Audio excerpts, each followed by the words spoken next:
Hey, bonjour à tous les Instagrammeurs. Bienvenue dans cette nouvelle vidéo. Comme ça. Ah, on a le droit. Bah c'est ça. C'est autorisé. Bienvenue dans cette nouvelle vidéo où je me retrouve aujourd'hui avec Women Invest où on va vous parler de deux pistes. Pas les pistes de ski. Non.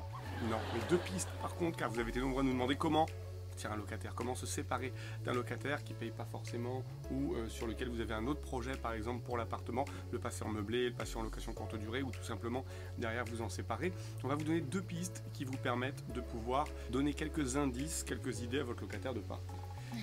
La première piste, laquelle est-elle pour l'avoir testée?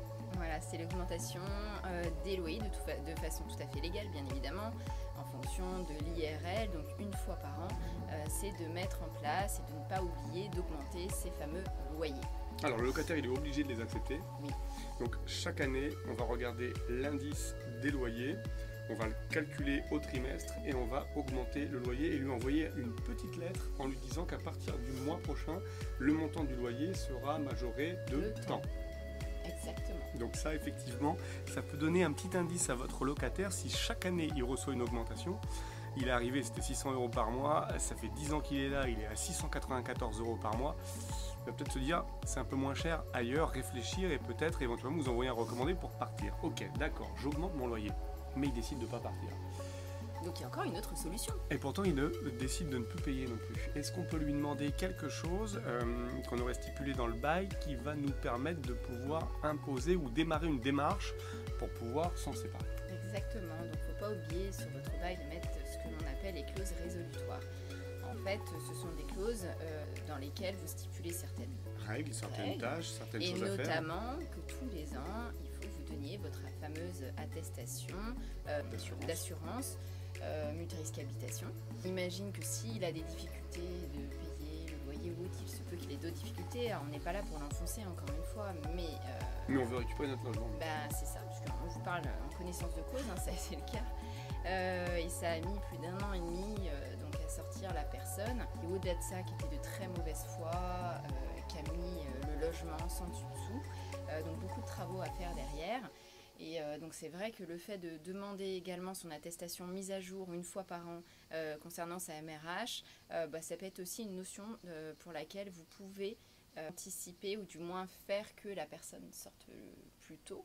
C'est-à-dire qu'on peut engager une démarche. Voilà. On peut dire que le logement n'est plus assuré par le locataire et ainsi pouvoir se rapprocher d'un huissier pour mettre en place une démarche. La démarche que vous connaissez, assignation, qui va nous permettre de pouvoir derrière avoir un jugement et récupérer notre logement à terme.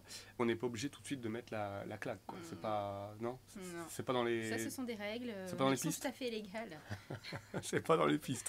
Ok, très bien. On espère que vous avez aimé ces deux pistes qui vont vous permettre de pouvoir démarrer. Si vous avez des questions, n'hésitez pas dans les commentaires juste en bas. Vous abonnez à la chaîne, cliquez sur la petite cloche pour pouvoir recevoir toutes les vidéos, éviter que ça passe dans un flux dans votre YouTube que vous ne les voyez pas. Nous, c'était un plaisir de vous retrouver aujourd'hui. On vous dit à très vite pour de prochaines vidéos. À ciao, bye. Bye.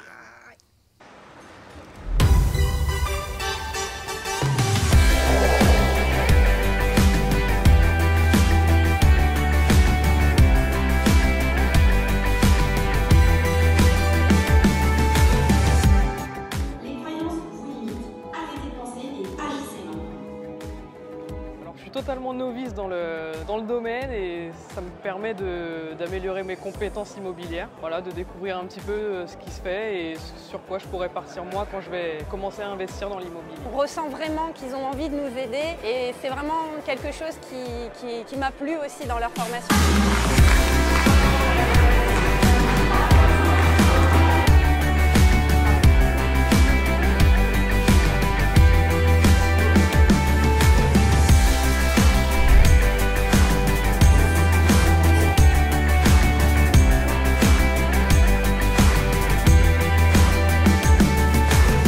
Parce que vraiment vous allez apprendre énormément de choses, vous allez peut-être aussi mettre vos croyances limitantes de côté. Il faut savoir oser, faire un pas en avant pour justement mettre parfois ses certitudes à mal, mais c'est surtout pour notre bien. Voilà. Hyper bienveillants et ils sont toujours là pour répondre à nos questions, surtout quand il y a des urgences et qu'on a des grosses problématiques.